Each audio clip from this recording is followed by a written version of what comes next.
يا رسول الله يا رسول الله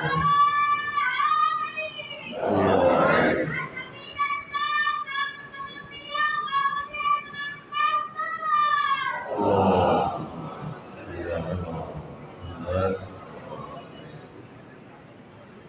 أعوذ بالله من الشيطان الرجيم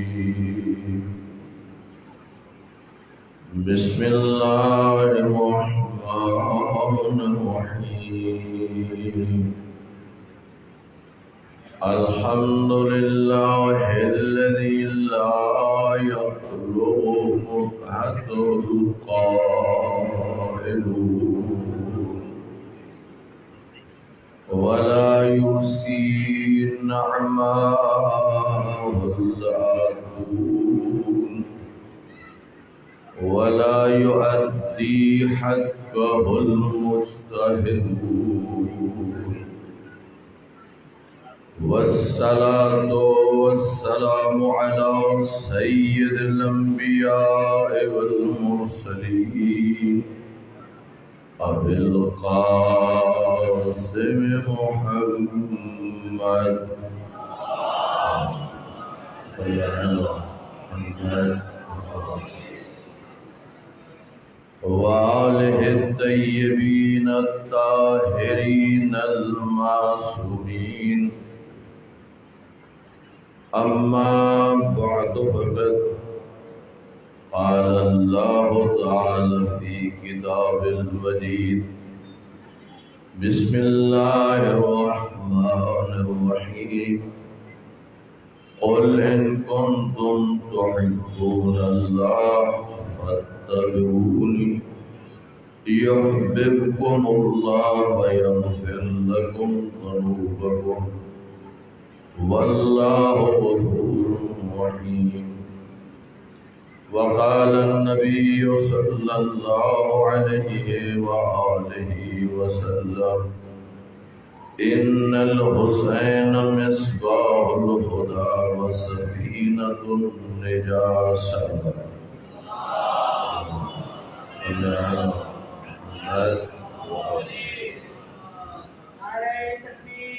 اللہ اکبر یا رسول اللہ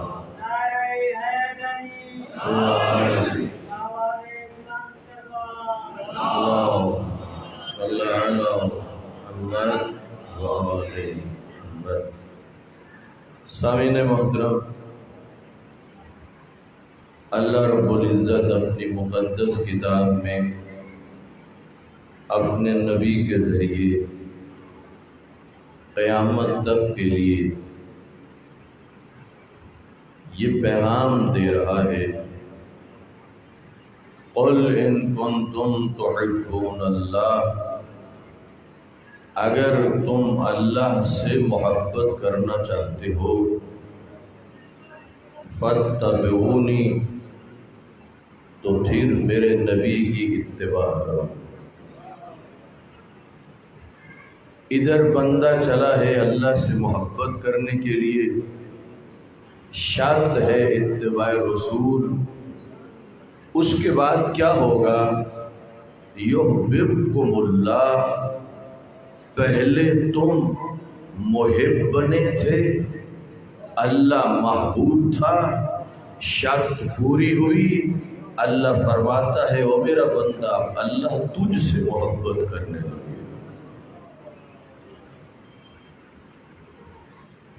یہ جو محبت ہے، اور میں نے مختلف جگہوں پر جا کے ضرورت محسوس کی ہے کہ لفظ محبت پر گفتگو ہونی چاہیے، اس لیے کہ جو عام طور پہ لوگوں کے ذہنوں میں محبت کا کنسپٹ ہے وہ کچھ اور ہے، جو قرآن اور 14 کے فرمان میں ہے وہ کچھ اور ہے۔ معاشرے کے اندر ہم دیکھتے ہیں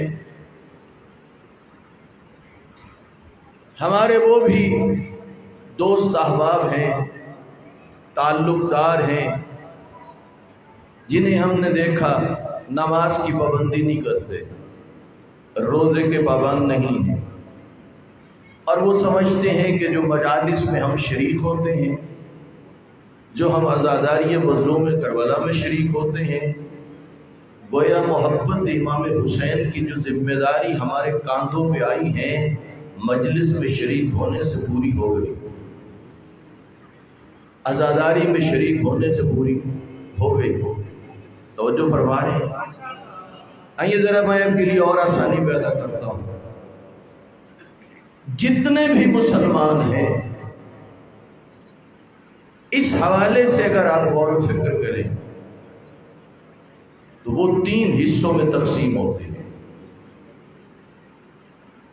ایک طبقہ وہ ہے مسلمانوں کا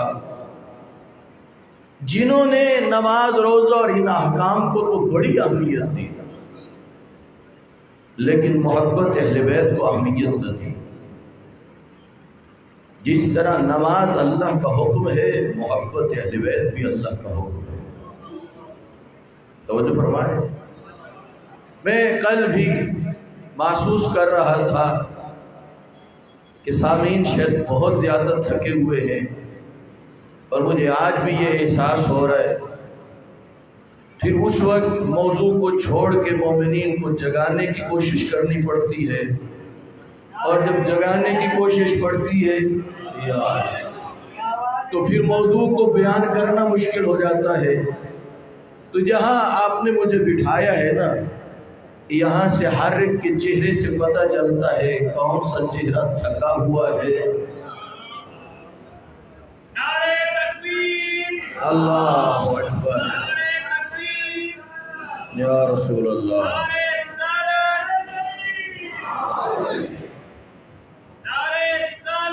یا رسول اللہ،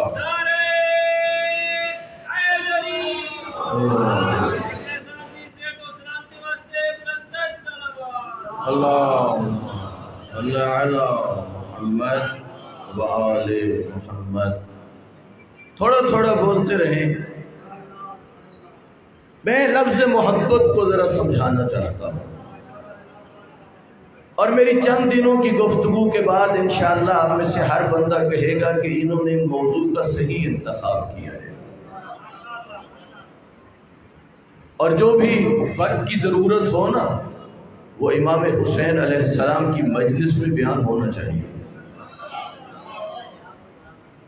مسلمانوں کو اگر تقسیم کرنا چاہو اس میرے موضوع کے حوالے سے، اس ٹاپک کے حوالے سے، مسلمان آپ کو 3 حصوں میں تقسیم نظر آئیں گے۔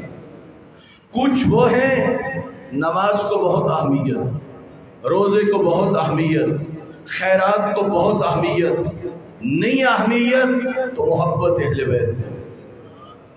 ایسے لوگ دنیا میں ہیں یا نہیں؟ بولیے نا، آپ آگاہ ہیں نا؟ ایسے لوگ موجود ہیں یا نہیں؟ موجود ہیں۔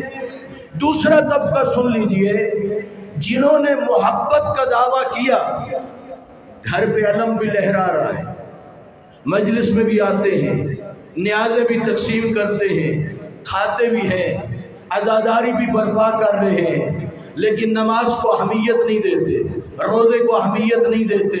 کیا ایسے بھی ہیں یا نہیں؟ بولیے نا ذرا، ہیں تو کتنے ہو گئے؟ یہ 2۔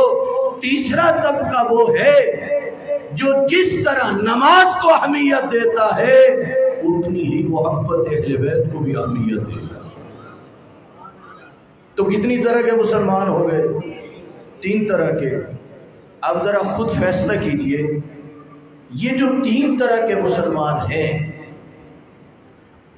وہ جو کل آیہ کریمہ آپ کی خدمت میں عرض کی تھی اور اتباع رسول کو قرآن سے بیان کیا تھا، وَمَا أَتَاكُمُ الرَّسُولُ فَخُذُوهُ، جو میرا رسول تمہیں دے اسے کیا کرو، وَمَا نَهَاكُمْ عَنْهُ فَانْتَهُوا، اور جس سے میرا رسول روک دے اسے کیا کرو، رک جاؤ۔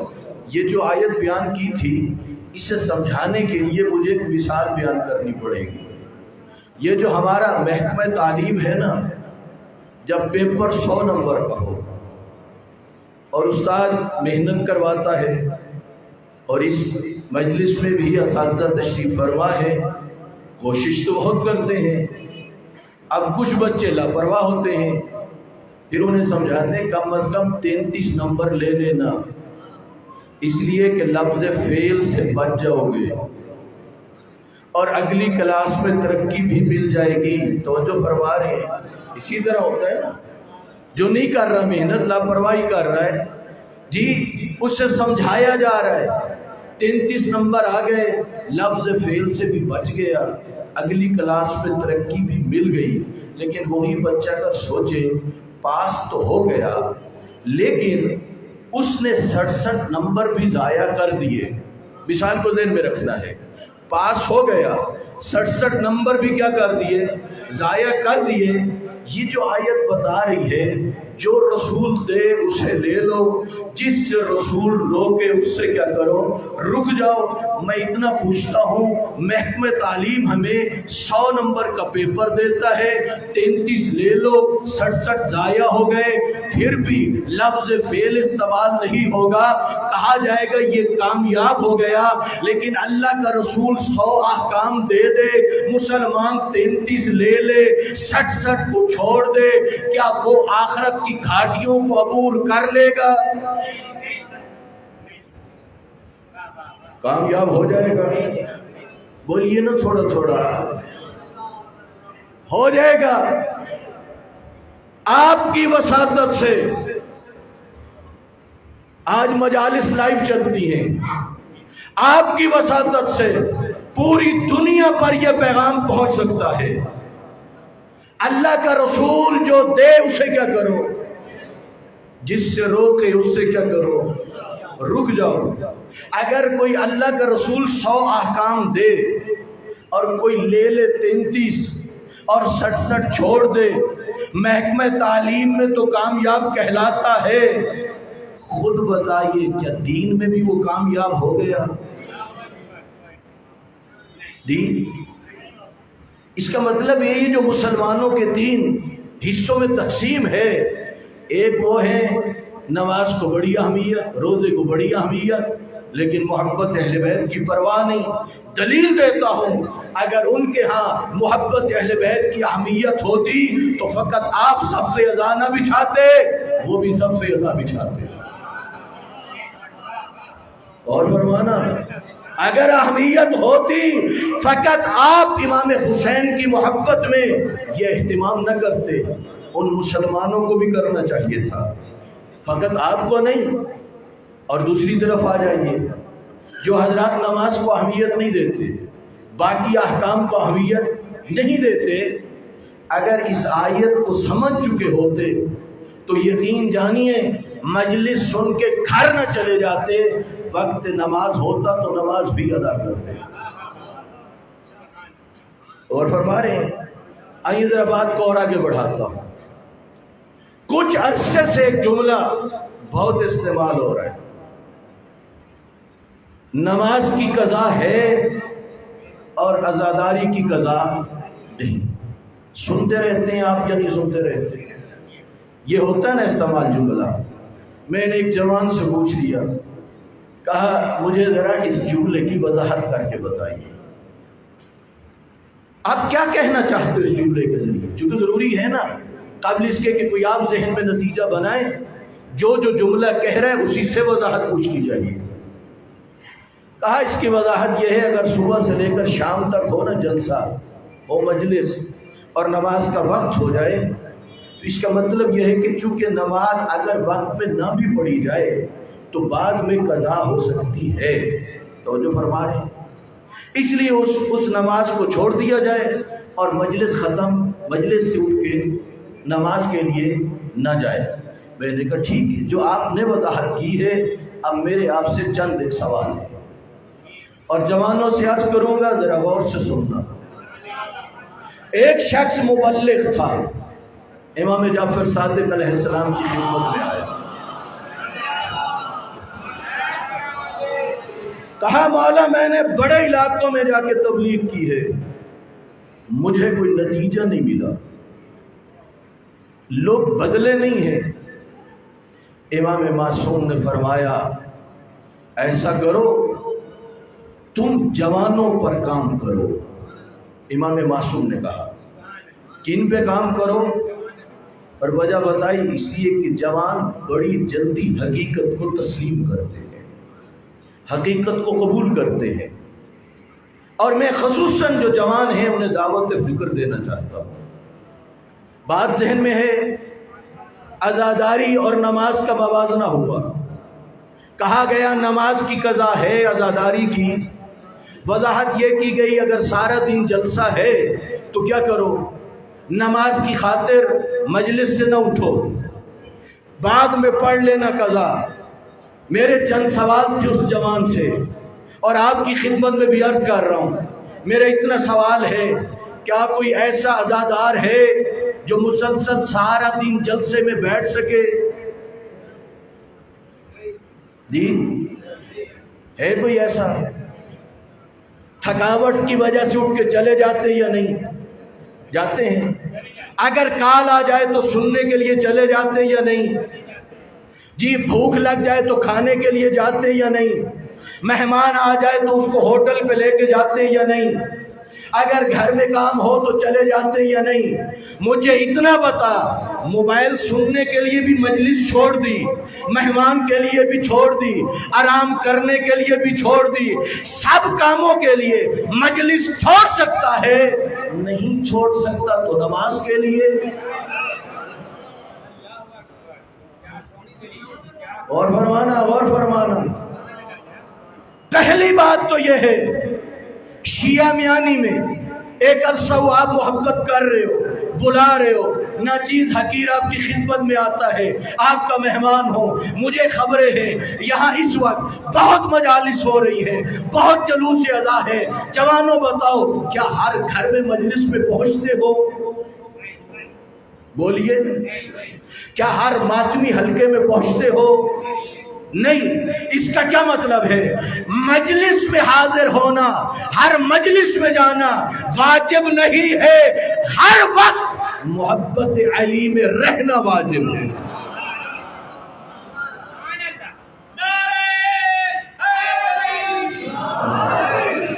بس اتنا عرض کرتا ہوں، اگر جلسے میں وقفہ ہو جائے اور تو پر وقت نماز کو ادا کرے اور تیرے دل میں علی کی محبت بھی موجود ہو، سنیے کیوں کہہ رہا ہوں، اگر دو نمازی کھڑے ہوں، ایک وہ نمازی ہو جس کے دل میں محبت علی کا نور نہ ہو، دوسرا وہ نمازی ہو جس کے دل میں محبت علی کا نور ہو، پیغمبر فرماتے ہیں الا من احب علی قبل صلاتہ، یہ دو نمازی ہیں، ایک کے دل میں محبت ہے، دوسرے کے دل میں محبت نہیں ہے. پیغمبر فرماتے ہیں دونوں کی نماز قبول نہیں، اس کی قبول ہے جس کے دل میں علی بستا ہے.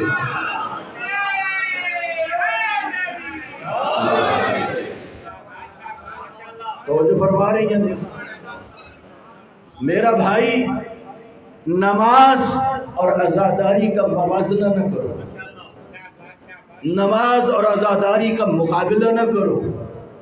آپ اور میں نہ عزاداری کی معرفت رکھتے ہیں نہ نماز کی معرفت. اور فرما رہے ہیں عزاداری کی کیا عظمت ہے. آپ اور میں جتنی کر لیں بھی حق ادا کر سکتا ہے. نماز اللہ کی عبادت ہے، جس قدر خلوص سے پڑھ لے وہ حق ادا ہو سکتا ہے. نہیں ہونا کیا چاہیے؟ آپ اور میں یہ دیکھیں کہ اللہ کے احکام کیا ہے.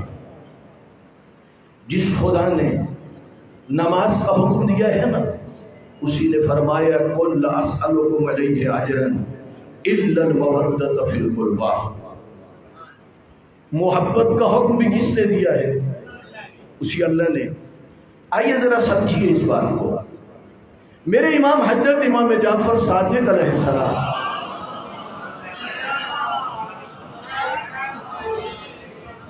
میرے مولا فرماتے ہیں ولایتی لعلی ابن ابی طالب احب الی من ولادتی.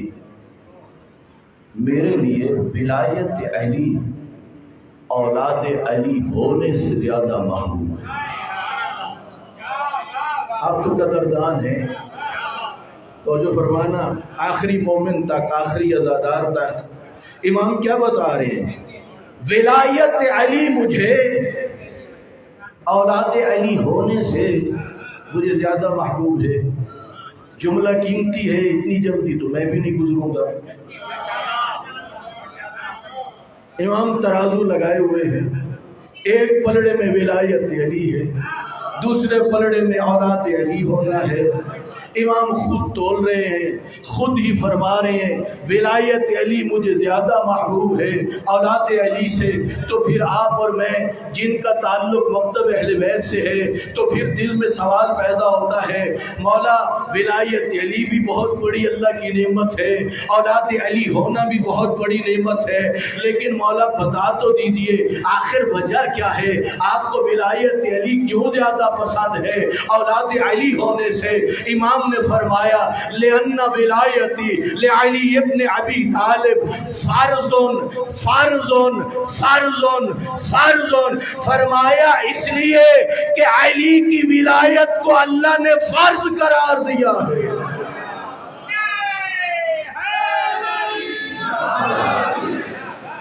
اور جو فرمانا اللہ نے ولایت علی کو فرض قرار دیا ہے، اور اولاد علی ہونا تو اس کا فضل ہے۔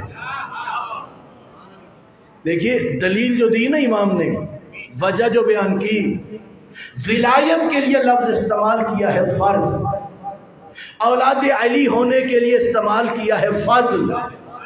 فرض کے کچھ اور معنی ہیں، فضل کے کچھ اور معنی ہیں، تو جو فرما رہے ہیں فرض کا مطلب ہے کہ واجب، جس نے چھوڑا وہ بن گیا گناہگار۔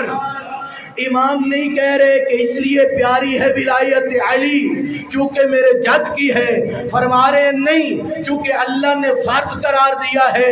جوانوں لے لو سبق مولا علی کی فضیلت کے سلسلے میں، لے لو سبق۔ امام صادق بتانا چاہتے ہیں ولایت علی کو اس لیے پسند کرنا چونکہ اللہ نے فرض کر دیا ہے، اور اس سے امام بتا رہے ہیں فقط ولایت علی کو پسند نہ کرنا بلکہ ہر اس حکم کو جسے اللہ فرض کر دے اسے ادا بھی کرنا، اسے محبوب بھی سمجھنا۔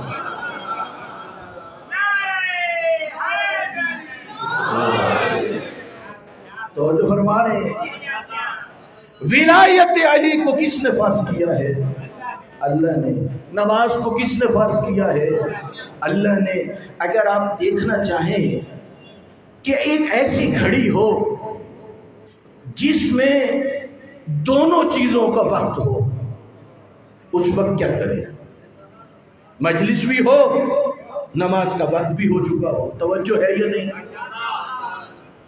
دونوں کا ایک ہی وقت میں ہم کیا کریں اس وقت؟ آپ کو پریشان ہونے کی ضرورت ہی نہیں ہے۔ آپ ائمہ اہل بیت علیہ السلام کی سیرت پر غور کیجیے۔ 19 رمضان کی صبح ہے، مسجد کوفہ ہے، زہر علوم تلوار کا وار امیر کائنات کے سر اقدس پہ لگا اور خاک اٹھا کے اپنے سر پہ رکھ رہے تھے، اور اس قدر گہرا زخم تھا، کبھی دائیں اور کبھی بائیں، اور اس حالت میں امام حسن نے کہا بابا آپ کو گھر لے کے جائیں۔ امام حسن رو بھی رہے تھے۔ اتنا پوچھتا ہوں جو مظلوم علی کو روئے وہ عزادار ہے یا نہیں؟ جی ہے یا نہیں؟ تو امام حسن علیہ السلام اس وقت کیا تھے؟ عزادار۔ اصحاب کیا تھے؟ عزادار۔ تو عزاداری بھی ہو رہی تھی، نماز کا وقت بھی ہو گیا۔ اب معاملہ مولا علی علیہ السلام پہ تھا۔ امام نے کیا فیصلہ کیا؟ کہا بیٹا حسن نماز پڑھا لو،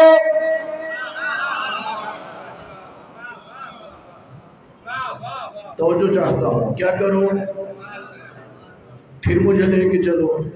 اس کا مطلب ہے کہ عزاداری کے اندر اگر وقت نماز ہو جائے اور چند منٹ نماز کے لیے نکال لیے جائیں، یہ تو علی مولا کی سنت کو زندہ کیا جا رہا ہے۔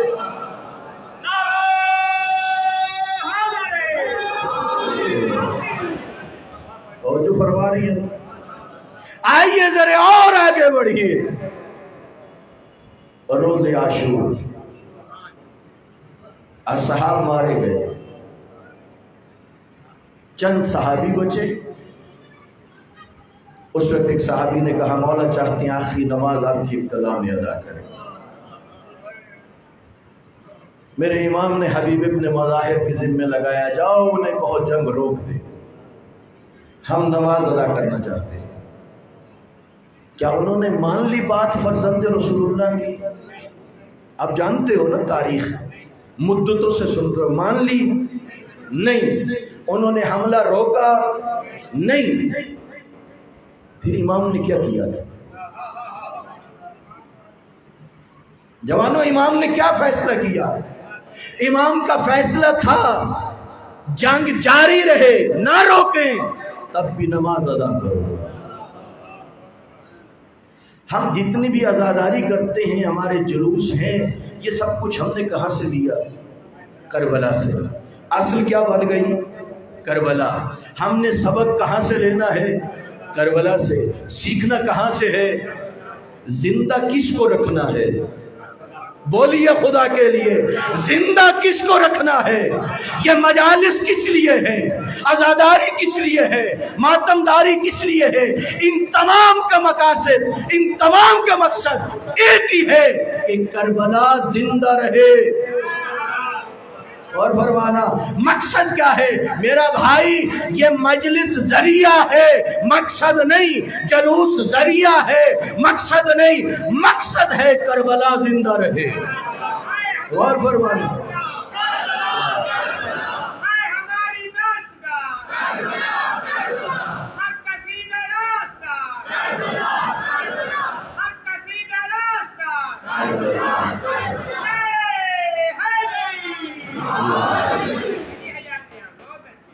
توجہ چاہتا ہوں آپ کی وساطت سے، یہ پیغام بہت دور تک جائے گا۔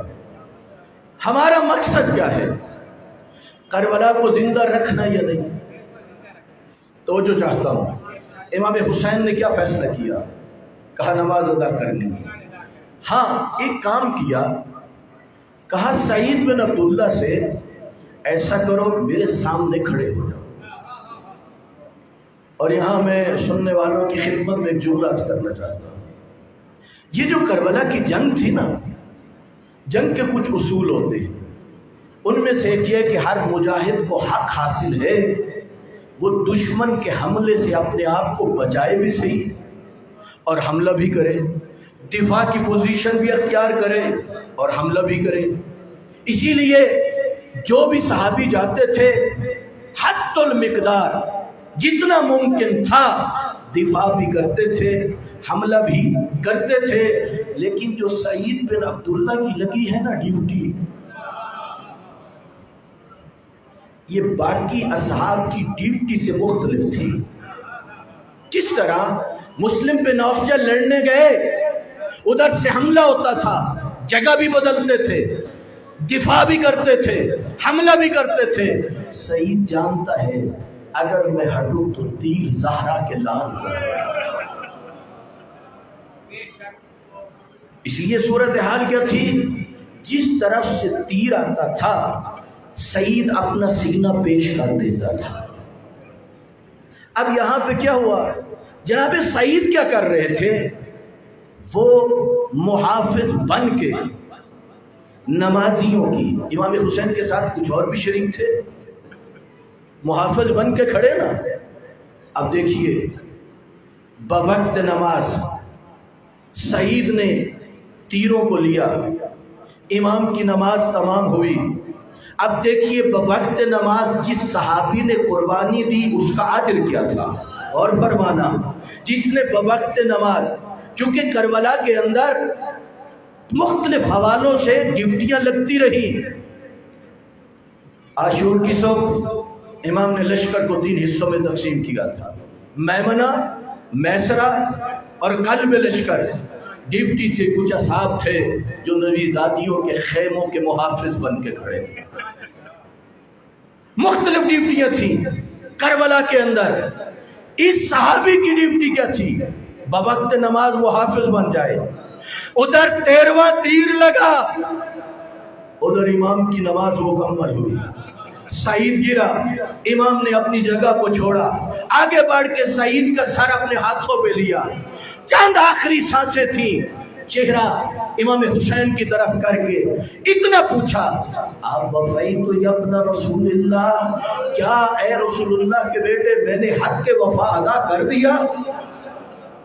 جو آپ نے ڈیوٹی لگائی تھی میں نے پوری کر دی، آپ نماز پڑھ رہے تھے میں نے حفاظت والا کام پورا کر دیا، سن لیجئے اس وقت جو انعام ملا۔ فرمایا سعید میرا ایک وعدہ ہے، انت امامی الی الجنہ، جب میں جنت میں جاؤں گا نا تم میرے آگے آگے ہوگا۔ غور فرما رہے ہیں، امام بتا رہے ہیں نا نماز کی اہمیت۔ بس ان مجالس کا مقصد، عزاداری کا مقصد، ماتمی جلوسوں کا مقصد، یہ تمام تر جو عبادات ہیں ان کا مقصد ہے مظلوم کی تخلیق شدہ کربلا کو زندہ رکھنا۔ حسین کی قربان،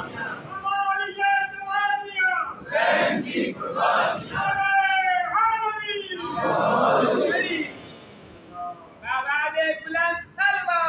اللہم صلی علی محمد وآل محمد۔ سامعین محترم، اگر چاہتے ہو نا امام مظلوم کربلا کی دعائیں لو، اگر چاہتے ہو نا دختر پیغمبر کی دعائیں لو، تو امام حسین کے مشن کو زندہ رکھو، امام حسین کے مقصد کو زندہ رکھو۔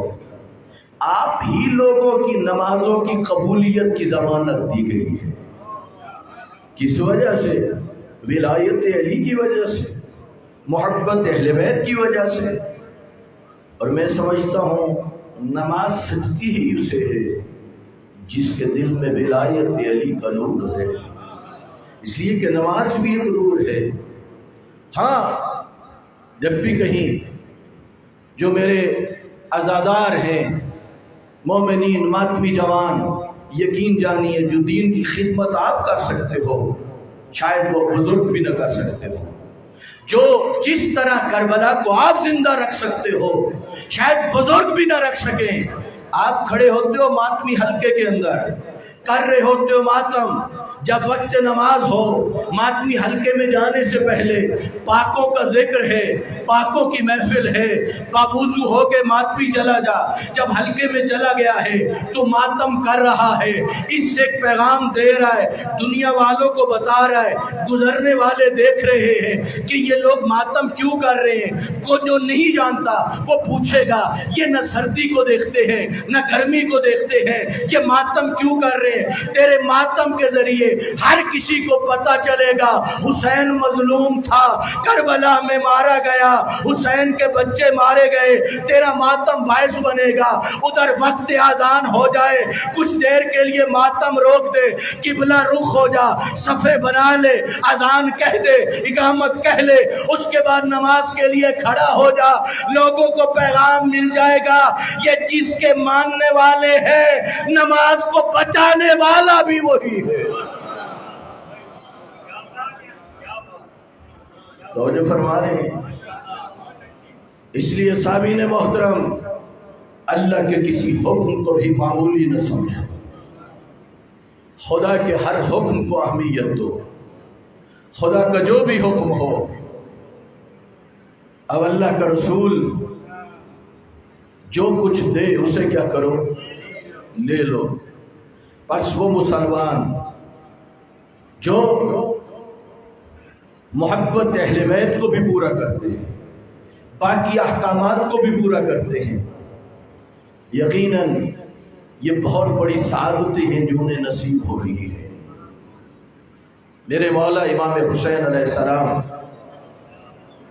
وہ عظیم ہستی ہیں، قرآن کہہ رہے نا قل ان کنتم تحبون اللہ، اگر تم چاہتے ہو اللہ سے محبت کرو۔ یہ بہت بڑی آرزو ہے اللہ سے محبت کرنا۔ اور اس سے دوسری بات کو دیکھو، اتباع رسول کے نتیجے میں اللہ تم سے کیا کرے گا؟ اور فرمانا اللہ تم سے کیا کرے گا؟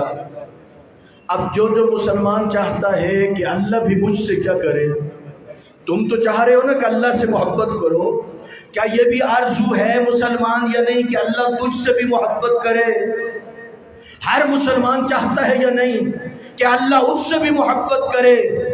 میں تجھے وہ راستہ بتاؤں جسے اپنانے سے اللہ تجھ سے محبت کرے گا، وہ طریقہ بتاؤں، وہ راز بتاؤں۔ ایک زانو پہ ہے امام حسن، دوسرے زانو پہ ہے امام حسین، اصحاب موجود ہیں، اللہ کے رسول اس راز سے آگاہ کر رہے ہیں، کہہ رہے اللہم انی احبہما، پروردگارہ میں ان دونوں سے محبت کرتا ہوں، اپنی مرضی سے نہیں کہہ رہے، اللہ کے حکم سے کہہ رہے ہیں، اے اللہ تو بھی ان سے محبت کر۔ اب جو چاہتا ہے اللہ اس سے محبت کرے، تو جہاں پر نبی بتا رہے پروردگارہ فقط ان دو سے نہیں، ہر اس سے محبت کر جو ان سے محبت کرتا ہے۔ جو بھی چاہتا ہے نا اللہ اس سے محبت کرے، وہ پھر امام حسن سے محبت کرے، وہ امام حسین سے محبت کرے۔ اور محبت کا حکم کس نے دیا ہے؟ اللہ نے دیا ہے۔ آپ آئے بیٹھے ہو تو کس وجہ سے؟ جی ماتمی جلوسوں میں جاتے ہو تو کس وجہ سے؟ محبت کی وجہ سے۔ اتنا پوچھتا ہوں، جب نبی کا آخری وقت تھا اور بی بی ام سلمہ سے کہا سب سے کہو کہ میرے حجرے سے باہر چلے جائے، لیکن حسنین شریفین کے بارے میں اور اپنی بیٹی اور داماد کے بارے میں فرمایا رکے رہیں، اور اس وقت نبی کے آنسو جب بہنے لگے، جب نبی رونے لگے تو شہزادے نبی کے سینے پہ لپٹ گئے، امام حسن اور حسین بھی رونے لگے۔ یہاں نبی دکھا رہے ہیں ایک محبت ہے بیٹی ہونے کے ناطے، ایک محبت ہے نواسے ہونے کے ناطے، ایک محبت ہے بھائی ہونے کے ناطے، اور ایک محبت ہے اللہ کا حکم۔ یہاں پہ کیا کیا اللہ کے رسول نے؟ اپنے ہاتھ میں اپنی بیٹی کا ہاتھ لیا، دوسرے ہاتھ میں شیخ عباس کو بھی لکھتے ہیں مولا علی کا ہاتھ لیا، دست امامت پر اپنی بیٹی کا ہاتھ رکھ کے اتنا کہا یا علی یہ اللہ اور اللہ کے رسول کی امانت ہے، اس کی حفاظت کرنا۔ اجرکم اللہ، کیا کہا؟ یہ اللہ اور اللہ کے رسول کی امانت ہے۔ یہ بھی تو کہہ سکتے تھے میری بیٹی ہے۔ مسلمانوں کو سوچنا چاہیے کیوں کہہ رہے ہیں کہ یہ اللہ اور اللہ کے رسول کی امانت ہے؟ کچھ سمجھانا چاہتے ہیں۔ خیال رکھنا یہ وہ ہستیاں ہیں جنہیں اللہ نے چن لیا ہے، لیکن پیغمبر کی آنکھیں بند ہوئی، حالات نے ایسی گردن بدلی، تن تنہا ہو گیا اہل بیت، تن تنہا رہ گیا خانوادہ پیغمبر۔ کوئی ایسے ہی حالات بدلے کہ نبی کی بیٹی ایک دن پوچھنے لگی یا علی سنا ہے لوگ آپ کو سلام نہیں کرتے، اور علی مولا کہتے ہیں بنت پیغمبر بات اتنی نہیں، حالات تو وہاں تک پہنچ گئے ہیں میں سلام کرتا ہوں لوگ جواب نہیں دے رہے۔ وہ ہستیاں جن کی پیغمبر نے باتیں دی تھی، وہ ہستیاں جن کی پیغمبر نے سفارشیں کی تھی، وہ بھی جن کے استقبال کے لیے اللہ کا نبی بھی اٹھ کے کھڑا ہو جاتا تھا۔ اے عزادارو ایک جملہ عرض کرتا ہوں، صف عزا بچھا کے بیٹھے ہو نا، ایران میں جب پڑھتے تھے تو وہاں پر امام حسین علیہ السلام کے ولادت و سعادت کے موقع پہ جشن تھا، شعراء کو ایک طری مصرع دیا گیا، جملہ یہ تھا آغوش فاطمہ میں اسلام کی بقا ہے۔ ذرا اس جملے کو سمجھنا، کس ماں کی گود میں پلے، جس ماں کے بارے میں بابا کی وفات کے بعد یہ پیغام ملا یا علی نبی کی بیٹی سے کہو یا دن کو رویا کرے یا رات کو رویا کرے۔ یہی وجہ ہے جب کوئی بھی جانتا ہے نا پہلی مرتبہ مدینہ منورہ، اور جو پرانے زائر اور حاجی ہوتے ہیں ایک چار دیواری دکھاتے ہیں، وہ پوچھتا ہے یہاں کون سی مناسبت ہے اور اس جگہ کا نام کیا ہے؟ جواب ملتا ہے اسے بیت الحزن کہتے ہیں۔ جہاں نبی کی بیٹی آ کے رویا کرتی تھی۔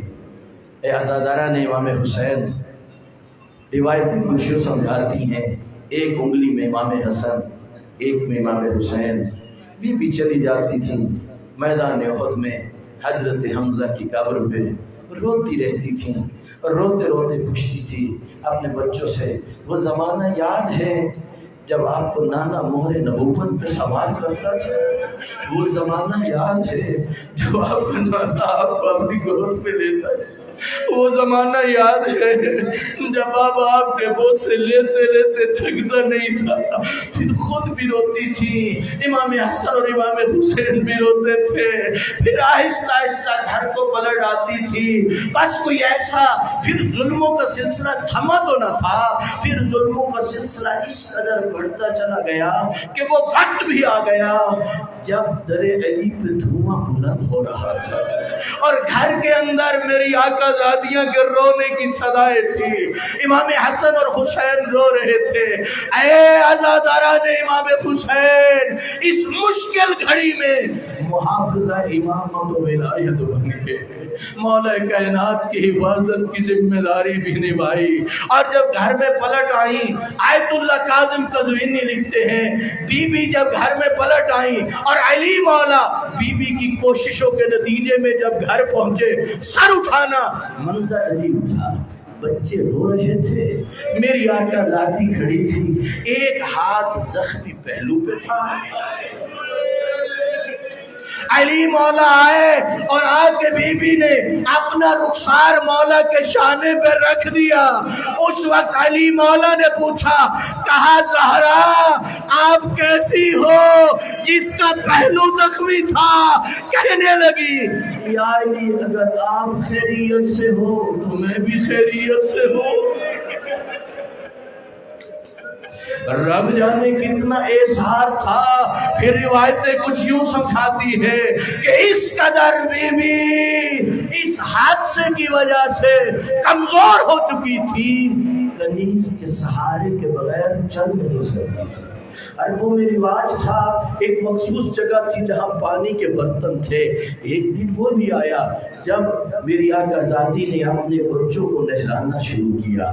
علی مولا گھر میں آئے اور پوچھا، کہا آپ تو کنیز کی مدد کے بغیر چل نہیں سکتی تھی، کیا وجہ ہے؟ کہا یا علی میں نے رات بابا کو خواب میں دیکھا ہے، میں ایک دن کی مہمان ہوں اس لیے اپنے بچوں کو نہلا رہی ہوں، جو میری مائیں بہنیں مجلس میں ہیں، آواز پہنچ رہی ہے۔ یہ جملہ مرد اتنا نہیں سمجھتا ہے جتنا مائیں اور بہنیں ماں سمجھ سکتی ہے۔ اگر شیعہ میانی کے مومنین اگر کوئی مستور جا رہی ہو عمرے کے لیے، جا رہی ہو کربلا جہاں خوشی ہوتی ہے، جاؤں گی مقدس مقامات پہ، دیکھوں گی ان مقدس مقامات کو، وہاں پر جیسے جیسے روانگی کے وقت قریب آتا ہے دل ڈوبنے لگ جاتا ہے۔ میرے چھوٹے چھوٹے بچے ہیں، رب جانے کوئی انہیں نہلائے بھی صحیح یا نہیں، کوئی انہیں کھانا بھی بنا کے دے یا نہیں۔ اے عزادارو بس بات پہنچ گئی، میری آقا ذاتی چاہتی ہے رب جانے میرے جانے کے بعد آپ نے ہاتھوں سے نہلایا، نہلانے کے بعد وصیتوں کا سلسلہ شروع ہوا۔ کہا یا علی غسلنی باللیل وکفنی باللیل وحنتنی باللیل، یا علی غسل رات کو دینا، کفن مجھے رات کو پہنانا، حنوط مجھے رات کو کرنا۔ اے عزاداران حسین ایک اور جملہ سن لیجئے، آیت اللہ کاظم قزوینی نے لکھا ہے جو آخری دن تھا نا، اس دن میرا آقا ذاتی نے اپنے بچوں کا کھانا خود تیار کیا تھا اور حجرے میں درمیان میں ایک جگہ بنوا لی اور کہا تھا جب تک میری آواز آتی رہے نا سمجھنا زہرا زندہ ہے۔ وہ منظر بڑا عجیب تھا جب شہزادوں کو یہ خبر ملی کہ ہماری اماں دنیا سے جا چکی ہے۔ امام حسین آئے ہیں ماں کے قدموں کی طرف، امام حسن آئے ہیں ماں کے سر اقدس کی طرف۔ غریب کربلا ماں کے قدموں کو چوم چوم کے کہتا ہے اماں میں تیرا حسین ہوں۔ ادھر سے آواز آتی ہے اماں میں تیرا حسن ہوں۔ پھر یہ دونوں شہزادے چلے اپنے بابا کو اطلاع دیں، علی جسے جنگ بدر میں کوئی نہیں گرا سکا تھا، جنگ احد میں کوئی نہیں گرا سکا تھا، جسے خیبر میں کوئی نہیں گرا سکا تھا، یہ خبر شہادت اتنی سخت تھی، کبھی علی گرتے تھے کبھی اٹھتے تھے۔ مشکل سے آئے اس حجرے میں جہاں پر نبی کی بیٹی کا جسد اطہر تھا، چادر ڈلی ہوئی تھی۔ جب چادر ہٹائی تو کیا دیکھا؟ وہاں پر ایک رکا لکھا ہوا تھا۔ کہا یا علی اللہ نے مجھے آپ کی زوجیت میں دیا، میں نے آپ کے ساتھ وقت گزارا، یا علی میں دنیا سے جا رہی ہوں، اے عزاداروں میں وہ جملے کیسے عرض کروں؟ مولا امیر المومنین کے لیے کس قدر وہ مشکل گھڑی تھی۔ بس پھر کیا ہوا؟ امام نے فیصلہ کیا، جب رات ہوئی غسل کا اہتمام ہوا۔ اب بعض علماء یہ روایت بیان کرتے ہیں، امیر کائنات نے کہا اسماء غسل دیتے ہوئے صبر کرنا، بلند گریہ نہ کرنا، روکا بلند گریہ نہ کرنا۔ لیکن ایک وقت ایسا آیا علی ایک دیوار سے جا کے ٹکرائے، چیخیں بلند ہوئی، اسماء پوچھتی مولا آپ نے تو مجھے منع کیا تھا۔ کہا اسماء کیا کروں، زہرا نے نہیں بتایا، پسلیاں ٹوٹ گئی تھی، اس قدر صدمہ دیکھا تھا۔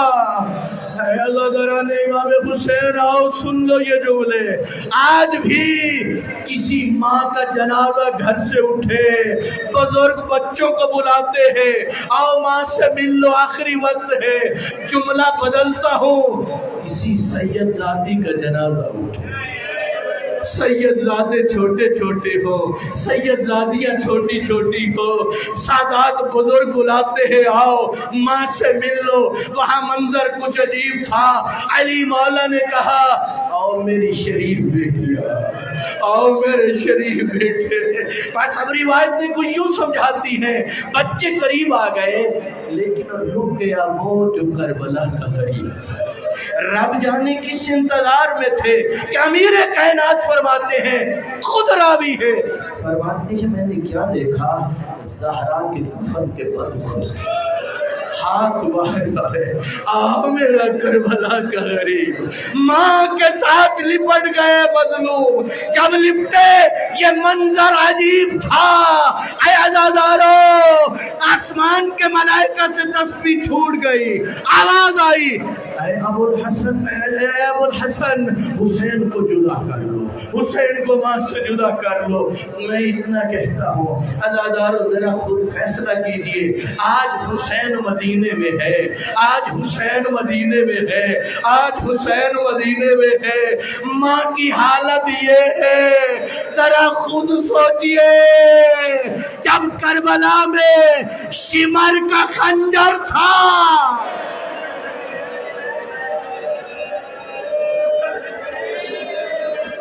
اجرکم اللہ، سن لیجئے آخری جملہ عزادارو سن لیجئے۔ پھر کیا ہوا؟ مولا کائنات نے امام حسین کو محبت سے جدا کیا، علیحدہ کیا، مل کے کہتے مولا آپ کی مظلومیت بہت ہے، لیکن مولا ایک اور مظلومیت بھی ذہن میں آ گئی، آپ ماں سے لپٹے، آپ کو جدا کرنے والا آپ کا بابا تھا، لیکن جب آپ سے روز عاشور آپ کی سکینہ لپٹی، پھپھیوں کی مجبوری تھی، بھائی سجاد کی مجبوری تھی، زاجر ابن قیس تازیانہ لے کے آگے بڑھا، بس یہ مصیبتیں بڑھ بڑھ کے سامنے آتی رہی۔ آخری جملہ سن لیجئے، علی مولا روتے ہوئے بنت پیغمبر کا جنازہ لے کے چلے۔ اب ظاہر ہے ضرورت ہے کوئی بھی میت قبر میں اتارا جائے تو قبر میں لینے والا بھی ہو، باہر سے دینے والا بھی ہو۔ آخری جملہ کہہ رہا ہوں، جنہیں ابھی تک عبادت نصیب نہیں ہوئی یہ جملہ سن لیجئے اس مشکل گھڑی میں۔ اور پھر اگر میت مستور کی ہو، ہر کوئی نہ دے سکتا ہے، نہ لے سکتا ہے، سلمان و ابو ذر نامحرم ہے، حسین چھوٹے ہیں، رخ پھر گیا روضہ رسول کی طرف، یا رسول اللہ آپ کی امانت ہے۔ شیخ عباس قمی لکھتے ہیں قبر سے 2 ہاتھ آئے جو پیغمبر کے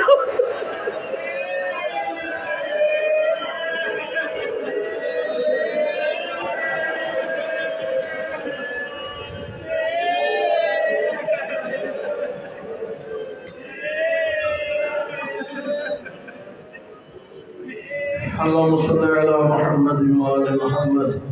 پروردگارہ تجھے واسطہ اپنی عزت و جلالت کا، تجھے واسطہ نبی والے نبی کا، میرا اللہ تیرے گناہگار بندے ہیں، خدایا ہماری اس مجلس کو، ہماری اس عبادت کو اپنی بارگاہ میں قبول فرما۔ میرا اللہ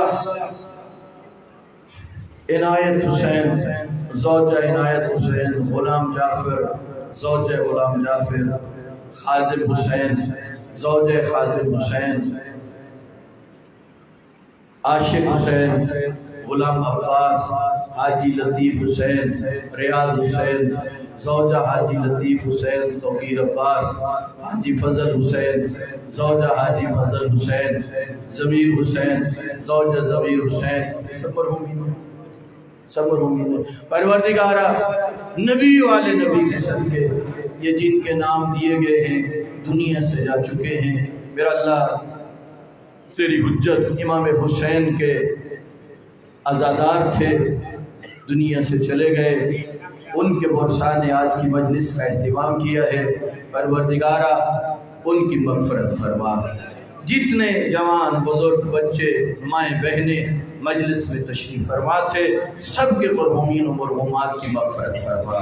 پروردگارہ جتنے بھی عزادار مومنین علماء ذاکرین پروردگارہ جو تیرے دین کی ترویج کر رہے ان کی ہمتوں میں اضافہ فرما۔